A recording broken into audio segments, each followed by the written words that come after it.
ఓం శ్రీ విఘ్నేశ్వరాయ నమః. కృష్ణం వందే జగద్గురు, శ్రీకృష్ణం వందే జగద్గురు.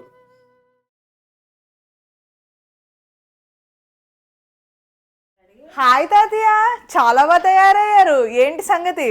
మరి ఏమిటనుకున్నా కృష్ణ బాబా మజాకా. ఎక్కడికో బయలుదేరినట్టున్నారు తాతయ్య. పార్క్ వెళ్ళి వస్తానమ్మా. మా ఫ్రెండ్స్ వెయిట్ చేస్తున్నారు ఇక్కడ. ఏదో ఈ పండుగ ఆ పండుగ గురించి పిచ్చపండి మాట్లాడుకుంటాం. అవునట్టు నాకు సంక్రాంతి గురించి ఏదైనా చెప్తానన్నారు, ఇప్పుడు చెప్తారా? చెప్తానమ్మా, సంక్రాంతి గురించి తప్పకుండా చెప్తాను. రా, అలా కూర్చొని చెప్పుకుందాం. ఉండమ్మా, ఒక నిమిషం మా ఫ్రెండ్స్ ఫోన్ చేస్తాను.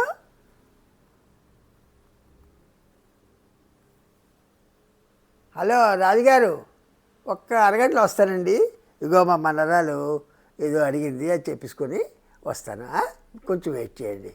ఓకే ఓకే ఓకే, మంచిదండి. శుభం శుభం శుభం. సంక్రాంతి గురించి చెప్పుకుందామమ్మా. ఇది సాధారణంగా అన్ని పండుగలు కూడా చాంద్రమాన ప్రకారంగా వస్తాయి, అంటే తిథుల ప్రకారంగా వస్తాయి అన్నమాట. ఈ సంక్రాంతి మాత్రం సౌరమాన ప్రకారంగా వస్తుంది, అంటే సూర్యుడి తనకి గమనం ప్రకారంగా వస్తుంది అనమాట. అందుకనే ఈ సంక్రాంతి మనకి ప్రతి సంవత్సరం జనవరి 14 లేక 15 తారీఖే నిర్ణయింపబడుతుంది. మిగతా పండుగలు ఆ పండుగకి ముందు 2 రోజులు 3 రోజులు తప్పితే వారం రోజులు ఆ పండగ సందడి కనబడుతుంది. కానీ సంక్రాంతికి మాత్రం ఒక నెల ముందు నుంచి ఈ సంక్రాంతి అడవాడు కనబడుతుందమ్మా. సరిగ్గా ధనుర్మాసం నుంచి అనుకో కనబడుతుంది. ధనుర్మాసం ప్రారంభం నుండి ఈ సంక్రాంతి అడవాడు కనబడుతుంది, అంటే నెల ముందు నుంచి అనమాట. ఎలాగా ఈ సందడి కనబడుతుందట? ఈ ఆడవాళ్ళు ఇంటి ముందు పేడతో కల్లాపి చల్లుతారు. కల్లాపి చల్లి చక్కటి ముగ్గులు వేస్తారు. కొంతమంది రంగురంగుల ముగ్గులు కూడా వేస్తారు. ఆ ముగ్గులు చుట్టూరా గొబ్బెమ్మలు పేరుస్తారు. మధ్యన పెద్ద గొబ్బెమ్మ వేస్తారు. ఈ గొబ్బెమ్మ ఎలా ఉంటుంది మీకు తెలుసు. మన దీపావళి నాడు స్విచ్ బోర్డు ఉంటాయి కదా, స్విచ్ బోర్డు షేపుల్లోనే ఉంటాయి గొబ్బెమ్మలు. అయితే ఈ గొబ్బెమ్మలకి చక్కగా పూలతో దాంతో అలంకరిస్తారు.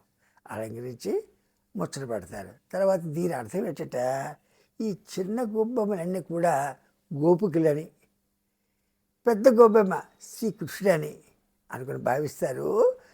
మన ఇంటి ముందు శ్రీకృష్ణుల వారు గోపికలతో నృత్యం చేస్తున్నటువంటి భావం వస్తుందన్నమాట. ఇక మగవాళ్ళు వాళ్ళ ఇళ్ళకి రంగులు వేయించడం, ముస్తాబు చేయడం. తర్వాత ఇంకో ఈ సంక్రాంతి రోజుల్లోనే వాళ్ళ పంటలు చేతికి వస్తాయి కాబట్టి ఆ పంటలన్నింటినీ కూడా ఇళ్ళకి చేర్చడం, ఈ కార్యక్రమంలో ఉంటారు మగవాళ్ళు. తర్వాత సందడి చెప్పుకుందాం. సందడి ఏంటంటే హరిదాసులు చక్కగా తెలుగుబొట్లు ఎదుటి మీద పెట్టుకొని మంచి దుస్తులు ధరించి నెత్తి మీద ఒక గుమ్మడి పండు ఉంటుంది చూసారా, ఆ గుమ్మడి పండు షేపులో ఒక పాత్ర పెట్టుకుంటారు. చేతిలో కర్ర చిరతలు వాయించుకొని హరినామ సంకీర్తన చేసుకుంటూ హరిపాటలు పాడుకుంటూ ఇది వాడ అంతా తిరుగుతారా. చాలా ఆనందంగా ఉంటుంది.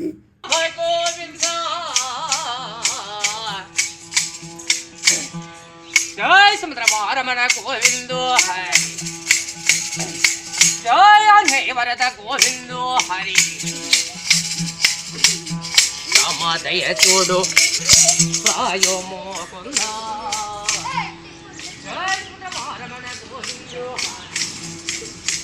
తర్వాత మన ఆడవాళ్ళు ఈ హరిదాసులకి భక్తి శ్రద్ధలతో బియ్యం దానం చేస్తారు.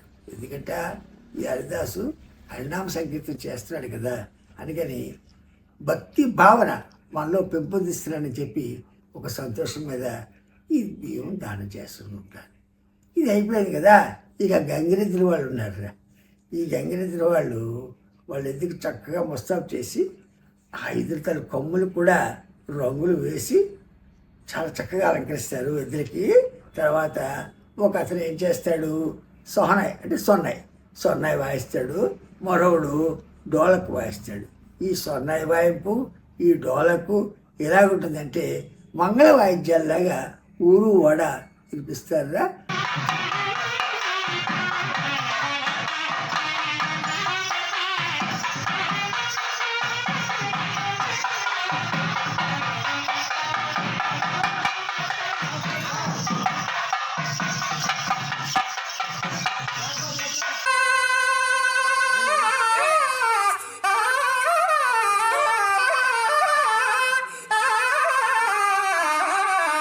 చక్కగా ఉంటారు. తర్వాత వీళ్ళకి ధనం డబ్బులు ఇచ్చిన వాళ్ళు డబ్బులు ఇస్తారు, బియ్యం ఇచ్చిన వాళ్ళు బియ్యం ఇస్తారు, వస్త్రాలు ఇచ్చిన వాళ్ళు కూడా వస్త్రాలు ఇస్తారు. వీళ్ళన్నిటికన్నా వస్త్రాలు ఇస్తే బాగా చాలా ఆనందిస్తారా ఈ గంగిరెద్దుల వాళ్ళు, ఏడో తెలియదు కారణం. కొంతమంది స్త్రీలు ఆ ఊళ్ళో ఉన్నటువంటి వేణుగోపాల స్వామి ఆలయం కానీ వెంకటేశ్వర ఆలయం కానీ అక్కడికి వెళ్ళి ఇది తిరుప్పావ చదువుతారు. తిరుప్పావ అంటే మన గోదాదేవి కృష్ణుడి మీద పాడినటువంటి పాటలు అనమాట. అవన్నీ చదువుతూ ఈ మాసం అంతా ధనుర్మాసం అంతా చాలామంది ఆడవాళ్ళు ఈ విధంగా భక్తిభావంతో ఉంటారు. నీళాతుంగస్తనగిరితటీ సుప్తం ముద్బోధ్య కృష్ణం పారధ్యం స్వం శృతి శతశిరసిద్ధం అధ్యాపయంతే శోశిష్టాయాం సృజని గళితం యా బలాత్కుచ భుంక్తే గోదా తస్మై నమ ఇతిమిదం భూయ ఏవాస్తు భూయః అన్నవయల్ పుదువై ఆండాళ్ అరంగర్కు పన్ను తిరుప్పావై పల్పదియం ఇన్ని చెయ్యాలి. ఈ దక్షిణాయనానికి చివరి రోజు భోగి పండగ వస్తుందిలే, అంటే సంక్రాంతికి ముందు రోజు అనమాట. ఈ భోగి పండుగ నాడు మనం భోగి మంటలు వేసుకుంటాం కదా. అవును తాతయ్య, భోగినాడు మంటలు వేసుకుంటామని తెలుసు కానీ మంటలు ఎందుకు వేసుకుంటాం మనం? మంచి ప్రశ్న వేసావమ్మా. ఈ భోగి మంటలు వేయడానికి కూడా కొన్ని కారణాలు ఉన్నాయి. ఏంటట, ఈ వ్యవసాయం చేస్తారు కదా వాళ్ళు, పంటలు కూడా అన్నీ కోసేస్తారు. అప్పటికి వరి పంట, వరి చేళ్ళు, చెరుకు చేళ్ళు అన్నీ కోసేస్తారు. అప్పుడు ఆ ల్యాండ్ అంతా ఖాళీగా ఉంటుంది. అంతవరకు ఈ మొక్కల మీద ఆశ్రయించినటువంటి క్రిమి కీటకాలు ఉన్నాయి కదా, ఆ క్రిమి కీటకాలు ఊర్లోకి వచ్చేస్తాయని ఏమి, ఆ తర్వాత ఈ మంట వేస్తే ఈ క్రిమి కీటకాలు రావని, ఒకవేళ వచ్చిన క్రిమి కీటకాలు పోతాయని ఉద్దేశం మీద మంట వేస్తారమ్మా. ఈ భోగి మంటలు వేయడానికి మరొక కారణం ఉందమ్మా. ఎలాగంటే ఈ నెలంతా కూడా గొబ్బెమ్మలు వేస్తారు కదా, ఆ గొబ్బెమ్మలు బాగా ఆరిపోయి ఉంటాయి. తర్వాత వీటితో పాటు కొన్ని పిడకలు కూడా చేస్తారు. ఈ పిడకలు, ఈ ఆరినటువంటి గొబ్బెమ్మలు ఇవన్నీ కూడా ఈ మంటలో వేస్తారు. ఏమి, ఈ పేడతో కాలినటువంటి మంట సెగ ఉంటుంది కదా, అది మనకి లోపల ఉన్నటువంటి బ్యాక్టీరియా కొంత చంపుతుందట. ఇదొక ఆరోగ్య సూత్రం కూడా ఉందన్నమాట. ఇంకొక కారణం ఉంది, అది కూడా చెప్పేస్తాను. మరొక కారణం ఏంటంటే, సాధారణంగా ఆ వీధి చివరన పెద్ద భోగి మంట వేస్తారు కాబట్టి ఇంట్లో ఉన్న వాళ్ళందరూ కూడా ఆ మంట చుట్టూరు చేరతారు సెగకి.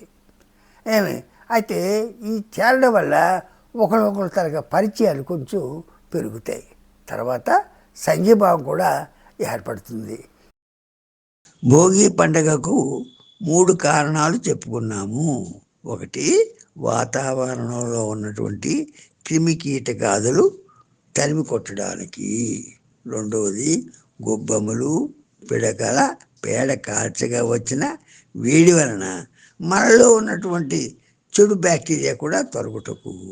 మూడో కారణం, అందరూ వంట దగ్గరకు రావడం వలన పరిచయాలు పెరగడానికి ఉపయోగపడుతుంది ఈ వంట. ఈ విధంగా 3 కారణాలు చెప్పుకున్నాం. ఇదమ్మా భోగి పడతానికి విశేషాలు. ఇక మనం సంక్రాంతి గురించి చెప్పుకుందాం. అయితే తాతయ్య, సంక్రాంతి పండుగ గురించి కొంచెం వివరంగా చెప్తారా? చెప్తాను, చక్కగా చెప్తానమ్మా. సంక్రాంతి పండుగ చేసుకోవడానికి కూడా కొన్ని కారణాలు ఉన్నాయి. అవన్నీ కారణాలు వివరంగా చెప్తాను అమ్మా. మనకి దక్షిణాయనం ఒక 6 నెలలు, ఉత్తరాయణం ఒక 6 నెలలు ఉంటుంది కదా. దక్షిణాయనం చివరి రోజు అంటే ఆఖరి రోజు భోగి పండుగ వస్తుంది. ఉత్తరాయణం మొదటి రోజు అంటే ప్రారంభం రోజు సంక్రాంతి పండుగ వస్తుంది. ఈ దక్షిణాయనం ఎలాగుంటుందట, అంత వర్షాలు పడడం, వర్షాల తర్వాత చలిగాలి వేయడం, చలి వేయడం. ఏమి, ఈ సూర్యుడు కూడా దక్షిణ దండి నుండే సంచరిస్తుంటుంటాడు. అందుకని పగలు చాలా తక్కువ ఉంటుంది, రాత్రి ఎక్కువగా ఉంటుంది. ఇది దక్షిణాయనం పరిస్థితి. తర్వాత ఉత్తరాయణం వస్తుంది సంక్రాంతి నుండి. ఈ ఉత్తరాయణం ఎలాగుంటుందట, ఉత్తరాయణం రాగానే సూర్యుడి తల్లి గమనం కూడా మారిపోతుంది. ఆకాశం మధ్య నుంచి ఆయన సంచరిస్తాడు. దానివలన పగలు వెచ్చగా వేడిగా ఉంటుంది. తర్వాత పగలేమో చాలా బ్రైట్గా ఉంటుంది. పగలు హెచ్చు, రాత్రి తక్కువ ఉంటుంది. ఇది ఉత్తరాయణ తాలూకు లక్షణం. ఈ దక్షిణాయనంలో వర్షాలు పడడం, చలిగా ఉండడం వల్ల కొన్ని క్రిములు డెవలప్ అవుతాయి. దానివల్ల అనారోగ్యం కూడా ప్రబలడానికి అవకాశం ఉంది. ఇకపోతే ఉత్తరాయణంలో వెచ్చగా ఉండడం, వేడిగా ఉండడం, ఈ క్రిములన్నీ కూడా నశించిపోతాయని చెప్పి ఆరోగ్యం కూడా డెవలప్ అవుతుందని చెప్పి ఉద్దేశం మీద ఈ ఉత్తరాయణంలో వచ్చినటువంటి ఈ సంక్రాంతి నాడు మహా ఉత్సాహంగా ఘనంగా చేసుకుంటారు. ఇదో కారణం సంక్రాంతి చేసుకోవడానికి.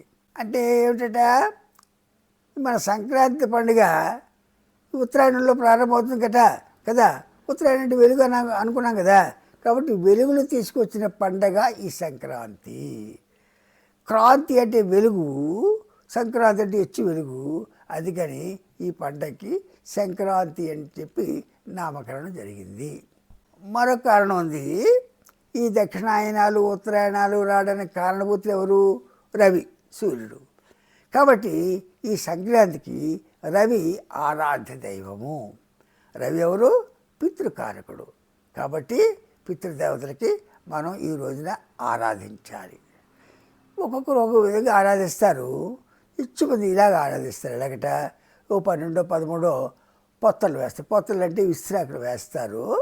ఆ విస్తరాకుల మీద కొద్ది బియ్యం వేసి, కొన్ని కాయగూరలు పెట్టి, కొన్ని పప్పులు వేసి ఇది పొత్తలు తయారు చేస్తారు. ఈ పొత్తలు తయారు చేసిన తర్వాత బ్రాహ్మణుని పిలుస్తారు. బ్రాహ్మణుడు వస్తాడు. ఆయన విఘ్నేశ్వర పూజ, ఈ పూజ ఆ పూజ చేస్తాడు. తర్వాత వేదాల్లో ఉన్నటువంటి కొన్ని శ్లోకాలు పఠిస్తాడు.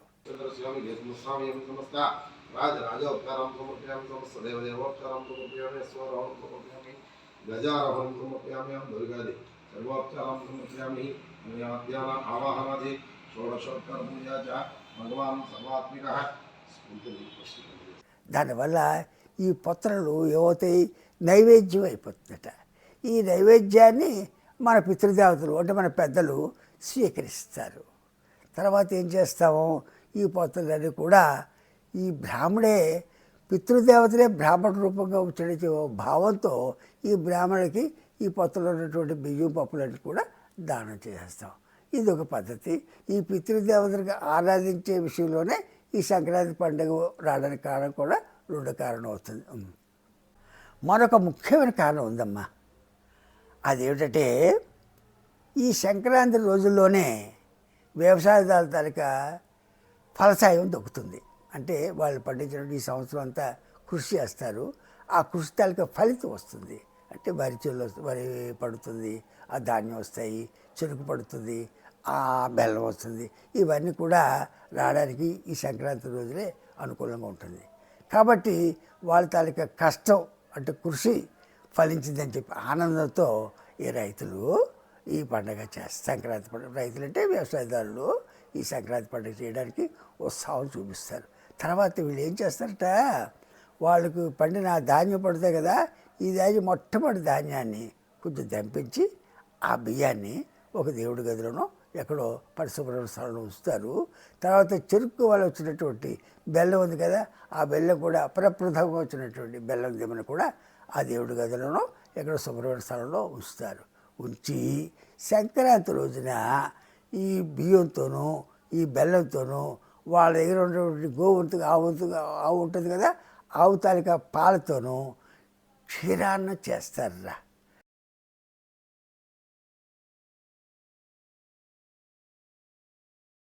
ఈ క్షీరాన్నం చేసి వాళ్ళ పెద్దలకి నైవేద్యంగా సమర్పిస్తారు. పెద్దలు వచ్చి ఖచ్చితంగా ఈ నైవేద్యం స్వీకరిస్తారని చెప్పి వాళ్ళ ప్రగాఢ విశ్వాసం, నమ్మకం. ఎప్పుడైతే పెద్దలు వచ్చి ఈ క్షీరాన్నాన్ని స్వీకరిస్తారో వాళ్ళు ఆటోమేటిక్గా వీళ్ళందరూ ఆశీర్వదిస్తారు కదా. ఈ పెద్దల ఆశీస్సులు దక్కినటువంటి రోజుగా భావించి దీని చాలా పవిత్రమైనటువంటి పండుగగా ఈ సంక్రాంతి పండుగను చేసుకుంటారురా. ఈ సంక్రాంతి పండుగకు 3 కారణాలను చెప్పుకున్నాం కదమ్మా. మొదటిది చీకటి దక్షిణాయనం పోయి ఉత్తరాయణ వెలుగులు తెచ్చిన వెలుగుల పండుగ కనుక సంక్రాంతి అయినది. రెండవది పితృదేవతలు అనగా పెద్దలను ఆరాధించే దినం పుణ్యదినం కనుక పెద్ద పండుగ అయినది. మూడవది, వ్యవసాయదారుల కృషి శ్రమ ఫలించిన దినం, ఫలసాయం అందిన దినం కనుక పర్వదినం అయినది. అయితే నేను చాలా చక్కటి విషయాలు చెప్పారు తాతయ్య. హరిదాసుల గురించి, భోగి పండగ గురించి, సంక్రాంతి పండగ గురించి నేను ఎన్నో కొత్త విషయాలు నేర్చుకున్నా. మీరు ఇలా కూర్చొని ఓపిక్గా చెప్పినందుకు చాలా థ్యాంక్ యూ తాతయ్య. మంచిదమ్మా, అతను నాకు పార్కులో ఒక ఫ్రెండ్స్ వెయిట్ చేస్తున్నారు, వస్తానమ్మా. మంచిదమ్మా, శుభ శుభ. సరే తాతయ్య.